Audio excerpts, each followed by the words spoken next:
ఇప్పుడు కేసీఆర్ కన్విన్స్ చేసే ప్రయత్నం చేశారని చెప్తున్నారు మీరు మొత్తానికి. ఇప్పటివరకు ఏముందంటే అసలు ఆయన దీని మీద స్పందించలేదు, టేక్ ఇట్ లైట్ అన్నట్టే అనిపించింది. కానీ మీరు కొత్త విషయం చెప్తున్నారు. కొత్త విషయం కాదండి, అది 100% వాస్తవమైన విషయము. ఆయన కూడా మాట్లాడారు స్వయంగా అని చెప్తున్నారు. ఆయన మాట్లాడారు, కన్విన్స్ చేయడానికి ట్రై చేశారు, రాయబారం పంపించారు. ఇక వినడప్పుడు నీ కర్మ అనుకున్నారు, వదిలేసింది. ఇంకేం చేస్తారు? విన్నానంటే ఇప్పుడు కాదు తర్వాత చేస్తా అని చెప్పారా, తర్వాత ఏమన్నా ఇస్తా అని చెప్పారా?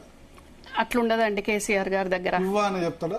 ఏం చెప్పారు, ఇంకా ఏమైతే ఇంకా చేసుకొని అని వదిలేస్తారు. అట్లా ఇప్పుడు ఆమె ఏ యాక్టివిటీ చేసినా పట్టించుకోరు. ఇంకా మరి మళ్ళీ ఇక్కడ నుంచి రెస్పాండ్ అయినా కొద్దీ ఇంకా రియాక్షన్స్ వస్తుంటాయి కదా, దాంతో క్యాడర్ అంతా గదరగోళం పోతుందండి. దానికంటే చూస్తుంటారు. మంచిర్యాల వెళ్ళారు కదా, మంచిర్యాల వెళ్ళినప్పుడు ఎవరు బీఆర్ఎస్ క్యాడర్ ఎవరు అటెండ్ కాలేదు.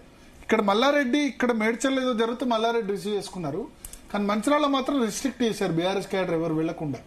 అవునండి, ఈవెన్ టీ న్యూస్ లోగోస్ కూడా మనకు కనిపించలేదు. రిపోర్టర్స్ కానీ లోగోస్ కానీ ఎవరు కనిపించలేదు.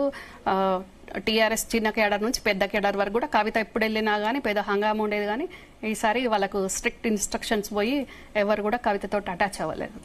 వెళ్ళొద్దని చెప్పేశారు. అంటే వెరీ క్లియర్ గా కవిత మే డే రోజు ఓన్లీ జయశంకర్ గారిది పెట్టి, ఆ రోజు కేసీఆర్ గారిది కూడా లేదు కదా అండి. ఆ రోజు కేసీఆర్ గారి బొమ్మ కూడా తీసేసింది కదా.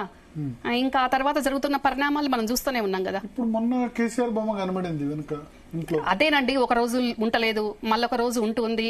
అంటే రోజు రోజుకు స్టాండ్ చేంజ్ చేసుకుంటుంది కదా. కానీ లాస్ట్